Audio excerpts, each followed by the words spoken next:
carane apa? Ayo. Apa? Werdekke. Wah, ya. Kowe sing dadi wong tuwa. Wah, ya. Dina samengko. Saiki ora engko. Oh, saiki.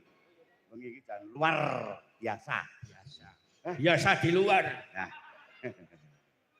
Iki bakso rudal. Rudal joglo. Oh, rudal joglo. Rukun dalang Jogja Solo. Wah. Rukun dalang Jogja Solo, Kong. Rukun dalang Jogja Solo ya agiki. Lagi iki. Pementasan wayang kulit dalang Yojo karo dalang-dalang saka Solo. Nek jane diurutke kabeh kuwi nek isih trah dalang kuwi isih ana talerane sedulur. Antarane Yojo karo Solo. Sik to nek ngomongke trah aku tersinggung. Lah piye? Lah aku trah petani kok. Wah iya. Lah iya ora ono. Iki ngomongke trah kok aku ora nyinggung-nyinggung sapa. Aja ngomongke trah. Aku kesinggung.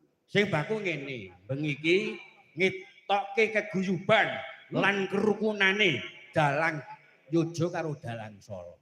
Sing isine ayo bareng-bareng padha nguri-uri budaya Gusti wayang kulit. Mergo pancen saiki iki akeh penjajah saka mancanegara sing isine bakal jajah ning ora ketara. Contone sing dijajah budaya, kepara liwat agama, mula kudu sing ngati-ati aja nganti ninggal eling lan waspada. Penjajah saiki iki werna-werna lho, Reng. Wah, hebat. Wis karo tro kowe iki contone penjajah apa wae, Kong? apa? Contone penjajah ki apa wae? Lho budaya dijajah. Dileboni budaya saka mancanegara kono. Kaya to? Kaya to ya musik-musik saka luar negeri. Oh, dadi jenuh budaya kono nyodo lali karo budaya dhewe. Nek lali karo budaya dhewe ateges lali karo jati dirine awake dhewe. Nah, ngono. Aja do lali. Kepara liwat agama. Ngono kuwi. Mas Wisnu ki apa ta urung tau nonton Cong Baindut ya? Lah piye ta? Lah aku mayange nggo musik kok dikira menjajah. Lho kuwi jenenge kolaborasi. Ora berarti ora menjajah. Ora jajah, ora biasa ora masalah. Oh, ngerti was aku dikira menjajah. Ya wis syukur ning ngono. Aku kolaborasi. Kolaborasi. Ngono kuwi, Truk. Truk biangane.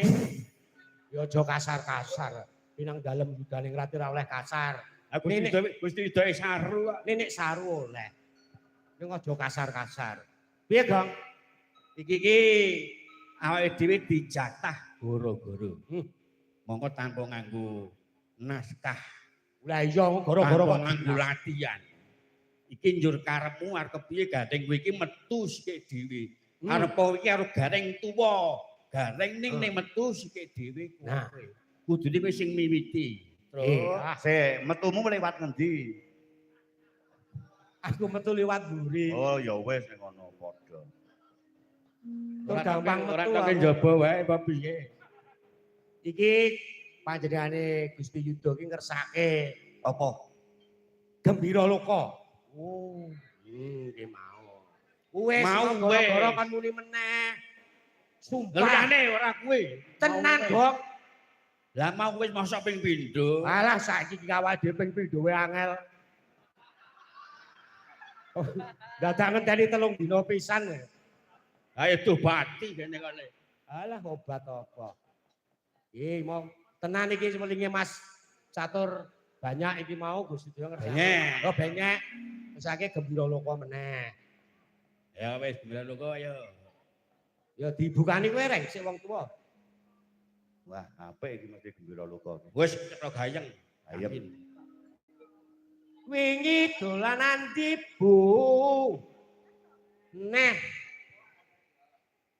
Kowe lagi iki serius e. Aku ki nang kene iki ragat mbok do dinut to. Yo, iya. Nganti gadeke wayang ya. Ayo. Kowe gadeke wayang to. Wayang. Aduhene kuwi. Aja melas temen lah. Lah ya wis isane ya kuwi kok ya Mas Bang Maling. Kowe iki ora aku ki mun ide ngono kok Mas. Oh iya Dik. Heeh Dik. Wingi dolanan ndi Bu? Nah.